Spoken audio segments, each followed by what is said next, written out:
Salutations, respected viewers. I'm George from Ireland. This video is about the UK-US supposed special relationship. One of my many faithful viewers has requested this one. So if you're someone who likes my channel, please ask me what you'd like to talk about and I shall endeavour to deliver. So the special relationship supposedly goes back to the Second World War. The thing is, it's far more frequently alluded to in the United Kingdom than in the United States. The US is much more to the UK than vice versa. Look at the mere statistics. The data will tell you that. The UK's got 68 million people, something like that. The United States, 320 million people. In terms of military hardware, well, there's really no comparison. The British Army's got only 80,000 men now, men and women. The US Army, I don't know, is it 500,000, something staggering like that? Like the United States having more aircraft carriers than the rest of the world put together. So clearly there's a complete disparity between the two. I'm a history buff, so I'll delve into that a little bit. So look back to the American Revolution. I hardly need to tell you the 13 colonies where the people who are living there mostly came from. There's Ireland and Great Britain. So the American Revolution broke out. No, Nancy asked this British-American politician of the 20th century. She said, yeah, but it was against a German king, which is kind of true. I mean, George III, a Hanoverian, his great-grandfather had moved from Germany. So he's somewhat German, but he's definitely British too. Then that really works, because she's trying to say, well, you know, the American Revolution embodies the true British spirit, and there's an element of accuracy to that. But there were people in the United Kingdom who supported the American Revolution. Let's say Charles James Fox, and he went around in the uniform of the Continental Army, which later evolved into the US Army. Pitt the Elder, he was a former Prime Minister, was an outspoken advocate of the revolutionary cause. Quite astonishing.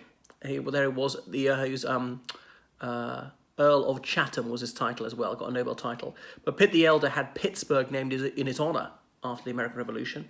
And indeed Foxborough, I believe, is a town somewhere in the United States named after Charles James Fox, that other Whig politician. Remember, in the 18th century, the two major parties in the United Kingdom were the Whigs and the Tories. Well, the only two parties, really. And that's why the Whig party in the United States took blue and buff, the colours of the Whig Party in the UK, that their ideology was not particularly related to the British Whig Party. Buff, by the way, is a bit like a khaki colour. So I'm not sure that's what we say, we're in the buff, unless your skin tone is like that.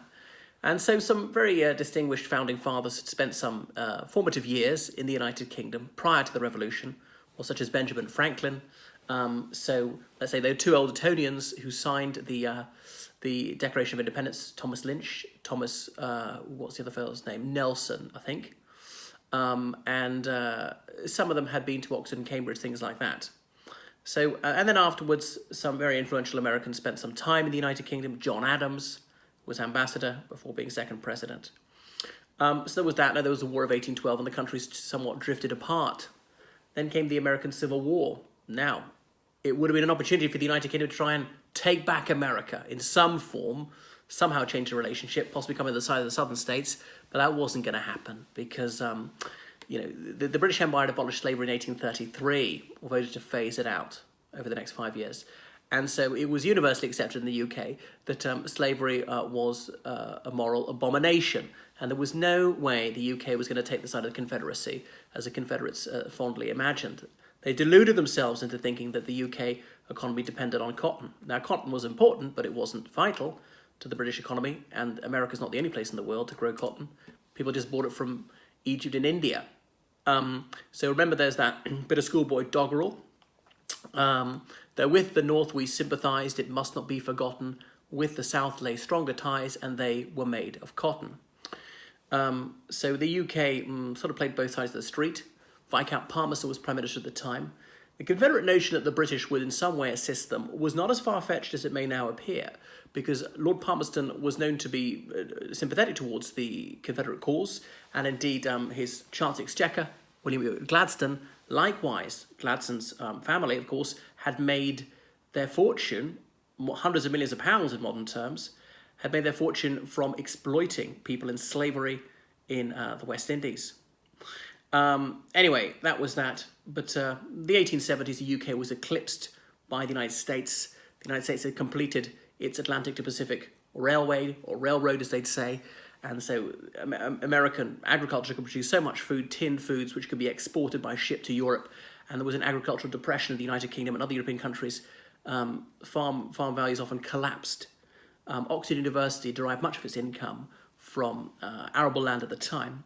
And the exam schools were built in the 1870s, almost bankrupted the university, because the university had embarked on this construction project predicated on certain future earnings. But the forecasts proved to be wildly optimistic because, as I say, food prices fell.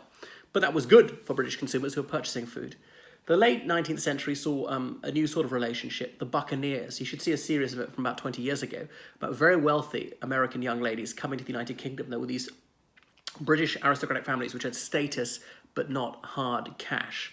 And so very affluent American families thought that they could acquire a bit of polish, a bit of kudos by marrying into these British noble houses. One of these ladies was Jenny Jerome, who married Lord Randolph Churchill. So, as in Winston Churchill, born in Blenheim Palace to an American mother and a British father. His grandfather, Leonard Jerome, if I got that right, was a New York financier. And Churchill claimed to be a one-quarter Iroquois, a Native American. Actually, that's not true. He might have more distant Native American ancestry. So, T.S. Eliot is a famous American poet who spent almost his entire adult life in the United Kingdom. So Thomas Stearns Eliot was at Oxford in the First World War. And there was some hostility, some bigotry towards Americans at the time, partly because the United States was neutral in the war to begin with. But I suppose some British people didn't like playing second fiddle to the United States. They found it difficult to accept that the UK was no longer the world's leading industrial power, been overtaken by Germany too. That from 1914, the World Financial Centre shifted from New York, from London to New York, and stayed there almost ever since. Recent years seem to be about parity. Since the Brexit vote, London's fallen back a little bit. So, I mean, the UK is kidding itself if it believes that it's the peer of the United States. Some people are living in the past. Now, admittedly, a century ago, that wasn't quite so obvious. I remember George Galloway, the ultra-left British politician, very memorably saying that the UK's relationship to the United States is Monica to Bill. It's an allusion to Monica Lewinsky and Bill Clinton, as in the British, well, if we have to put one in our mouth, it might as well be the biggest one around. Although Galloway doesn't see it that way, thinks that the United Kingdom should pursue a very different policy to the United States.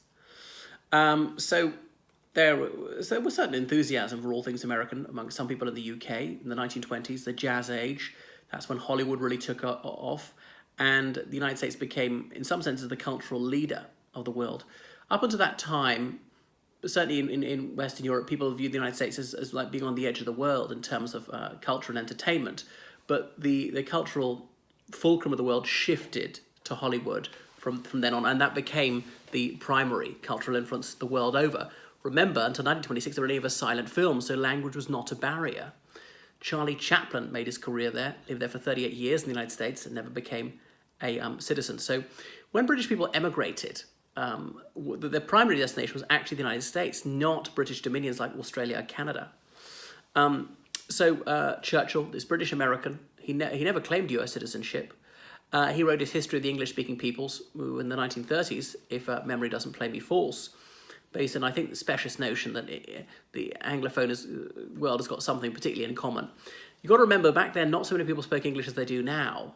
All right, the United States, the UK, and the Dominions were Anglophone. By the Dominions, I mean Canada, Australia, New Zealand, the south of Ireland, where I come from, to an extent South Africa. Okay, some of them spoke Afrikaans and Dutch, and the black South Africans usually didn't speak English at that stage, but it was a minority language there. But even in India, very few people spoke English back then. Remember, when India became independent in 1947, only 20% of Indians were literate. They're not because they lacked for brains, just because they never got to go to school. And of that 20%, many of them didn't speak English, they spoke Hindi and other languages. So English was not the world language in the sense that it is now. Okay, well now, easily 20% of the world's population speak English, including as a second language, not saying native speakers. So then the Second World War began. The United States had this isolationist policy. remember George Washington had told his people not to engage in entangling alliances, not to be drawn into wars that could otherwise be avoided, and indeed not to go forth in search of monsters to destroy. Remember, there was the Monroe Doctrine. President Monroe in the early 19th century had said that no European country should rule any part of the American continent. That applied to Canada. That applied to the Caribbean and so on. And the United States was increasingly projecting power in its near abroad, intervening militarily in various Caribbean countries, in Latin American countries, Panama, splitting off from Colombia, stationing troops there, sending troops into Nicaragua from the 1920s onwards and so on, intervening militarily in Cuba and Haiti and so forth. So the Second World War began, and the US ambassador to the Court of St. James was Joseph P. Kennedy, father of John F. Kennedy. He was an Irish American and doesn't seem to have particularly believed or disbelieved in the Irish nationalist cause, despite singing The Boys of Wexford, that rebel ballad. However, you might assume that he was somehow Anglophobic. No, not a bit of it, and very well accepted and liked by London high society. And indeed, one of his daughters married a duke. I don't remember who. But he was sending back reports to President Roosevelt, very pessimistic reports saying that the British are finished, they're going to throw the towel in. People say, oh, this was defeatism and all the rest of it, and it was furphy. No, I don't think so.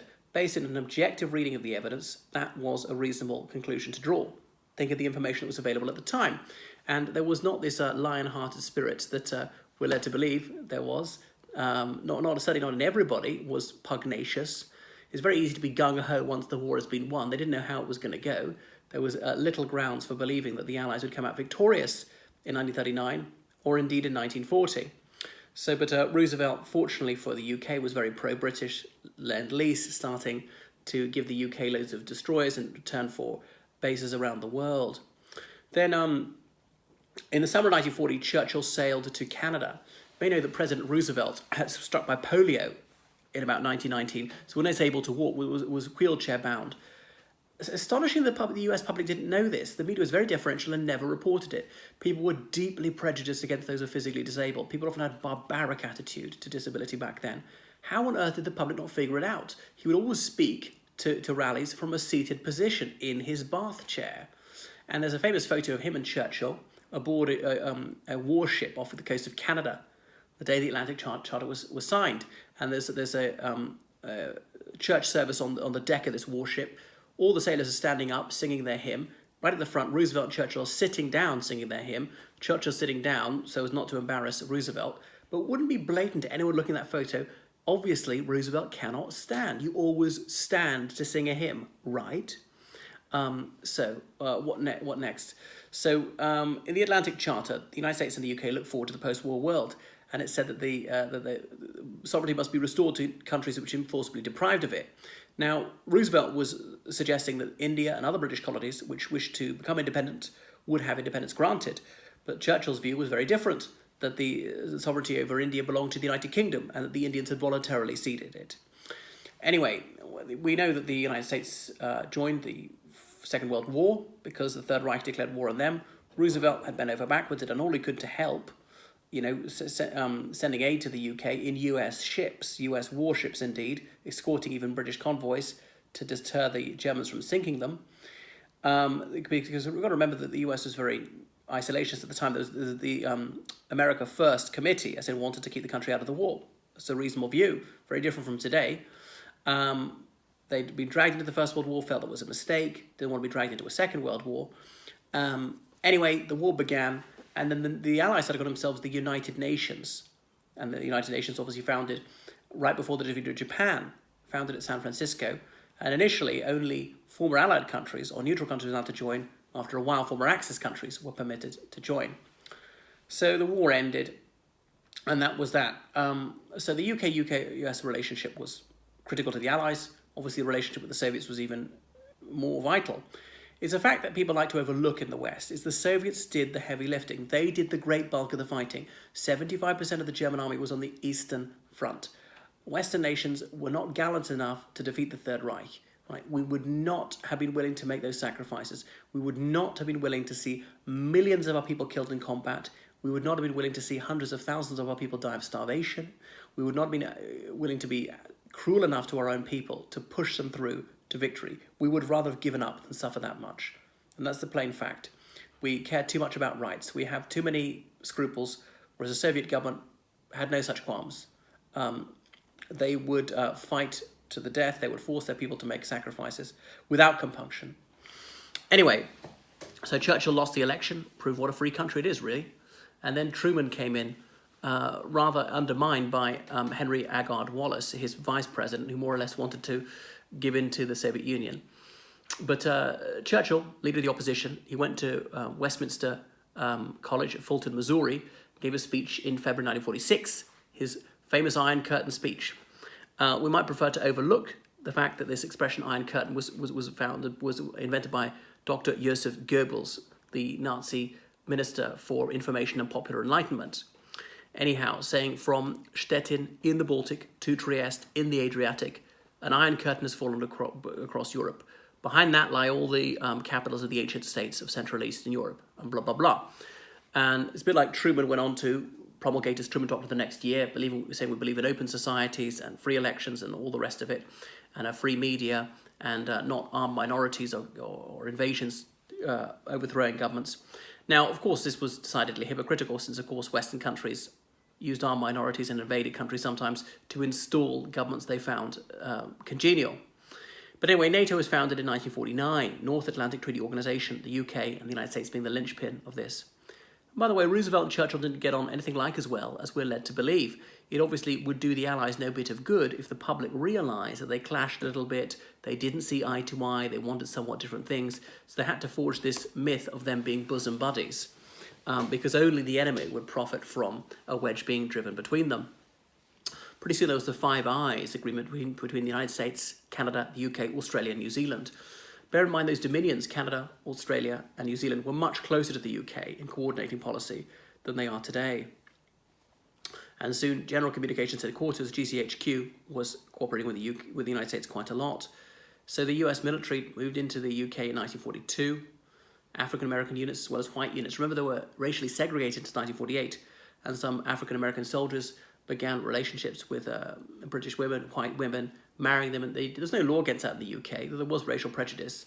Some of these couples, as they move back to the United States, face difficulties. Occasionally, a black man will be sent to prison for having married a white, despite the fact that his marriage in the UK was entirely legal. So the US Army Air Corps was all over, became the US Air Force as such in 1948. They still have bases such as Mildenhall, bases in Norfolk and Suffolk, places like that. It was Eastern England because it was closer to Germany that to go and bomb.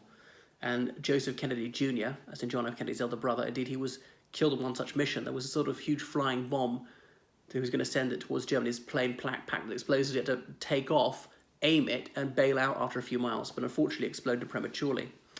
So that's why the US military is still at Bryce Norton. They used to have their nuclear submarines at Holy Loch in Scotland. So there they were supporting the UK, but some pacifists, far-left people protested against them. Indeed, the US Navy was at Derry in Northern Ireland, Londonderry, some people prefer to call it, and they had some sort of listening post at Dungiven, which is a bit inland. And that was there till the early 70s, and it caused some ructions in the trouble. So the troubles were some US sailors of Irish extraction were sympathetic to the Republican cause and helped the IRA in a mild way, not actually carrying out attacks. There's very, very few of the US sailors, but that's that. So Rhodes Scholarships, I skipped over. Well, Cecil Rhodes, the founder of Zambia and Zimbabwe, well, they used to be called Rhodesia, he left hundreds of millions of pounds in his will, in modern terms, set up these scholarships for Oxford University, his alma mater. And these were for Americans, Germans, and people from Commonwealth countries, not people from the UK. Well, the Commonwealth as such didn't exist. Okay, we're from the British Empire as was. And they could go to Oxford 3 years for men only. He didn't say it was for whites only, but in practice it was for whites only to begin with. You had to be an old boy of a certain school in South Africa if you were a South African Rhodes Scholar. And the trouble is, these schools he nominated were whites-only schools. That was their rule at the time. But anyway, it's all been changed. They are open to people of all races in practice as well as in theory now. They've been open to women since the 70s. Because Rhodes, he fantasised that the United States might come back within the British Empire. Fat chance of that, even then. And he foresaw the possibility of war against Germany because Germany was the coming power.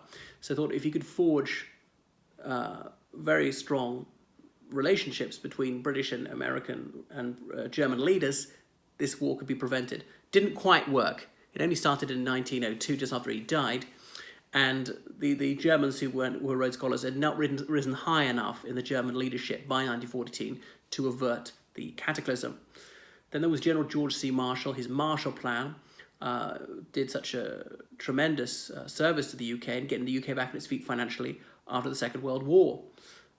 So there were also Marshall scholarships to various universities, and on and on. So the generosity of it was beyond belief, as one British socialist politician put it. There were some British Labourites who were against the US for being so capitalist and blah, blah, blah, but didn't stop them accepting American help. So Americans and Britons have been going back and forth between each other's countries for centuries. And obviously there's an American community in the United Kingdom. If they stay long enough, a few generations, they just blend in.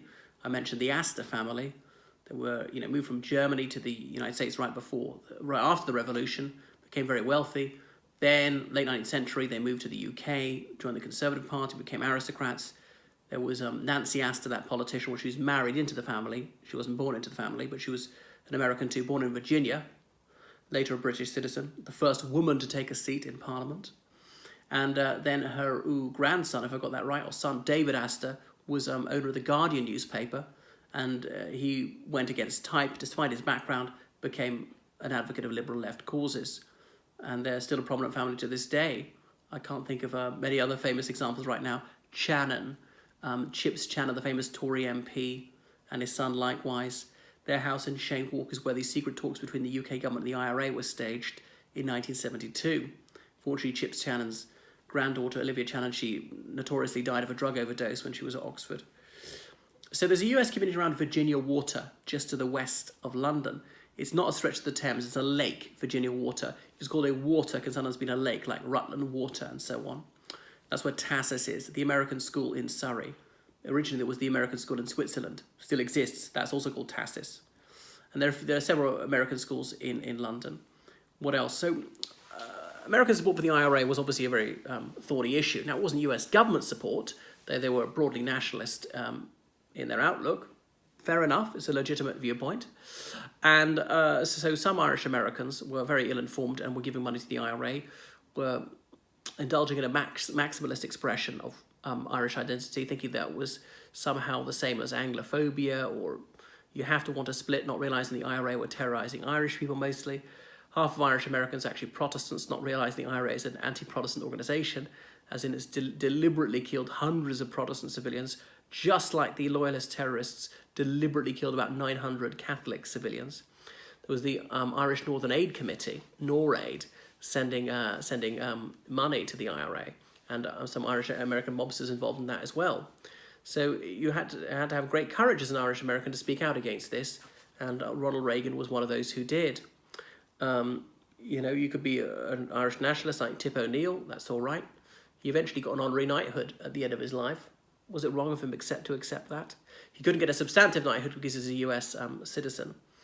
So US federal marshals did sterling work in busting those who were going to send this illegal arsenal to the IRA. And it was a wonderful issue for the Soviets. It was a great thing to set the UK and US at each other's throats, the one thing they'd row over. Well, that's that. So the special relationship carries on. It was maybe not as special as it was. And the UK joined the European Union, and actually the United States gave that its blessing. Henry Kissinger, the US Secretary of State in the early 70s, he said that there was this question, who to call in Europe. You'd like to have one phone number. The European Union was supposedly going to solve that. But to some extent, the EU was set up as a rival to the United States. It didn't quite work. There's this European Space Agency, but obviously European countries not willing to spend enough on their defense budgets. So that's that. That's a little bit about the special relationship. In what sense is it special? There's no trade aspect to it, but with Brexit happening imminently, it might matter a bit more in future. Well, there we are. Those are my uncollected thoughts on the special relationship.